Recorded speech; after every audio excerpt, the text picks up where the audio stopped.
So, as many as you probably know, or see on the news or hear from your classrooms, obesity is a big problem, not only here in the United States, but worldwide. Today, 26% of Americans are considered obese. And this statistic doesn't even include the percentage of people who are considered overweight. But what it does include is 30% of children. Today, 30% of children are considered obese, and many more are considered overweight. These children not only suffer from social, but physical hardships, and I would certainly know, because I was one of them. That was me 2 years ago. I was in 8th grade. My BMI, or body mass index, was at 30, which is right at obese. And for most of my childhood, I flip-flopped between being obese and being overweight.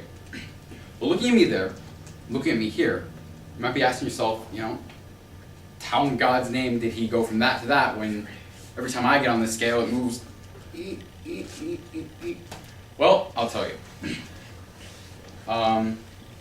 I see my body transformation as being in 3 phases. First phase, which was the longest, was from about the end of my 7th grade year up until the beginnings of my freshman year. My second was about my freshman year up until the beginnings of this year, my sophomore year. And my third phase beginning around this time, and I'll get more into that later. So my first phase, I really got tired of being overweight and being obese. I got tired of being made fun of. I got tired of being pushed around. I remember all my childhood nicknames till this day. I remember being just called fat, fatty, Twinkie, because I guess they thought I ate Twinkies, which I actually hated Twinkies, which made it even more insulting. Drew Muffins, which I did like muffins. So I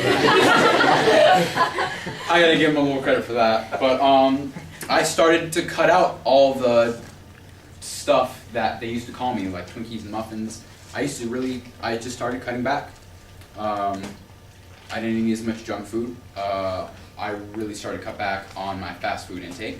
I believe my last fast food meal now was about 2 months ago. I don't drink soda at all. And I just really started making some minor changes. This period of my weight loss was hallmarked by a lot of confusion, a lot of trial and error. I ran into a lot of roadblocks, like buying into some of the advertisements, fresh and healthy when, slapped on a Taco Bell label, or things that claimed to be low fat when in actuality they were loaded with sugar, which turns into fats, or 100 calorie when in actuality it was pumped with just so much artificial ingredients that it actually made it hard to lose weight. So after a while, I learned all these little ploys, and I also learned some basic nutrition, started putting it into practice, and by the end of my first phase, or at the beginnings of my freshman year, I looked like this. That's me at my 14th birthday party. I'm still overweight here. Many of you probably remember me from freshman year. Some of you may not remember my overweightness, but that's what I looked like. And so began my second phase. What really hallmarked my second phase was exercise. I started exercising more often. What really got me into this was marching band, actually.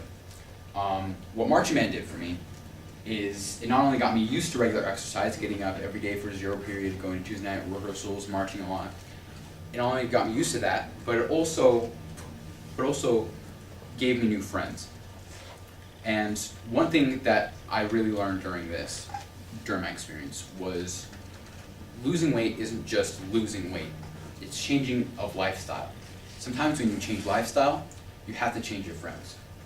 I remember in junior high, people would actually tell me that I'd be fat my whole life.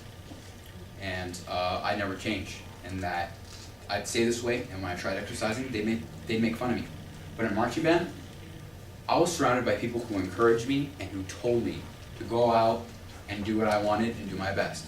this day, my record for running in one sitting is 13 miles in almost 3 hours.